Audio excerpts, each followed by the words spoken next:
Hello dear all, welcome to our channel Smart Indian Model School. Smart Indian Model School present Smart Indian EduFun classes.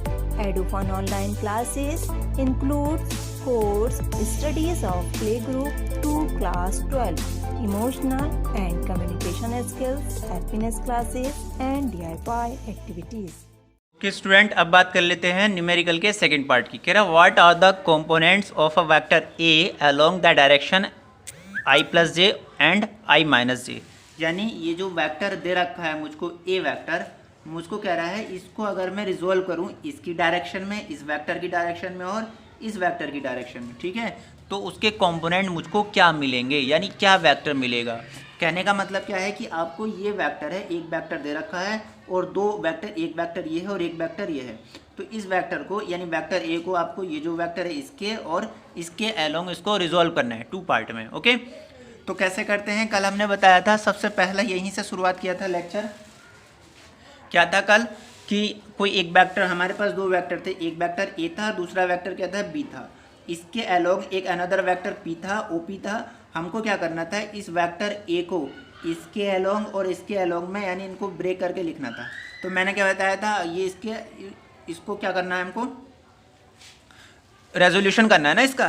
तो क्या कर लेते हैं, इसका vector A जो है इसकी डायरेक्शन में अगर मैं कोई भी वेक्टर लिखूंगा, इक्वालिटी ऑफ वेक्टर की क्या कंडीशन होती है, कोई वेक्टर ए है तो उसके सेम डायरेक्शन में, उस सेम मैग्नीट्यूड का अगर कोई वेक्टर हो रहा है, अगर इसके सेम मैग्नीट्यूड और सेम डायरेक्शन का है तब तो क्या होंगे, इक्वल होंगे। लेकिन अगर मैं ऐसे ही इसके पैरेलल कोई वेक्टर ड्रॉ कर दूं तो वो क्या होगा, इसके लैम्डा टाइम्स हो जाएगा, या तो 1 टाइम्स होगा या 2 टाइम्स होगा, हो सकता है अगर इसमें मैं स्मॉल खींच देता तो ये इसके हाफ टाइम भी हो जाता।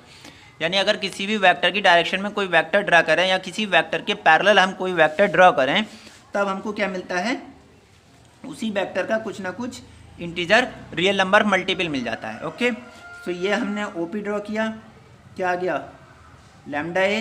सिमिलरली बी के पैरेलल एक वेक्टर ड्रॉ कर लिया, क्या आ गया था, म्यू वी। ओके, सो ये जो वेक्टर ए था कैसे रिप्रेजेंट कर दिया था हमने, लैम्डा ए और इन दोनों के सम के इक्वल प्रूफ कर दिया था। यानी एक वेक्टर को हमने क्या कर दिया, दो वेक्टर के सम के फॉर्म में स्प्लिट कर दिया था। ये इसी को क्या बोलते हैं, रेजोल्यूशन ऑफ वेक्टर कहते हैं। ओके, तो यहाँ पर क्या है, सपोज करो हमारे पास जो वेक्टर ए है उसको क्या करना है, हमें आई प्लस जे और आई माइनस जे की फॉर्म में स्प्लिट करना है। ठीक है, तो हमने सपोज कर लिया वो जो स्प्लिटिंग है वो क्या है, लैम्डा आई प्लस जे प्लस म्यू आई माइनस जे। ओके, सॉल्व कर ले रहे हैं आगे, तो यहाँ से लैम्डा के अंदर मल्टीप्लाई कर लेते हैं तो क्या मिलेगा, lambda plus i, lambda plus mu i plus lambda minus mu into j. Compare कर लेते हैं तो यहाँ से वैल्यू मिल जाएगा, लैम्डा का वैल्यू मिल जाएगा और फिर म्यू का वैल्यू मिल जाएगा। लैम्डा और म्यू की जो भी वैल्यू आएगी वो यहाँ पे पुट कर देंगे। ये जो वेक्टर ए था आपका 2 पार्ट्स में स्प्लिट हो गया। सो कैसे स्प्लिट करते हैं ये भी आपको समझ में आ गया है ना। फिर वेक्टर का मैग्नीट्यूड कैसे फाइंड करते हैं ये भी आपको क्लियर हो गया। वेक्टर की डायरेक्शन कैसे फाइंड करते हैं ये भी क्लियर हो गया। ओके, कल का जो भी लेक्चर था सब कुछ क्लियर हो जाएगा। अभी भी नहीं क्लियर होता है और ज़्यादा न्यूमेरिकल लगाएंगे, क्लियर हो जाएगा। फिजिक्स पढ़ने का यही रूल है, आप थ्योरी पढ़ लो, थ्योरी समझ में आती है न्यूमेरिकल हो जाएगा, या न्यूमेरिकल थ्योरी नहीं समझ में आती है तो उससे रिलेटेड न्यूमेरिकल कर लो, थ्योरी खुद से क्लियर हो जाती है। ओके।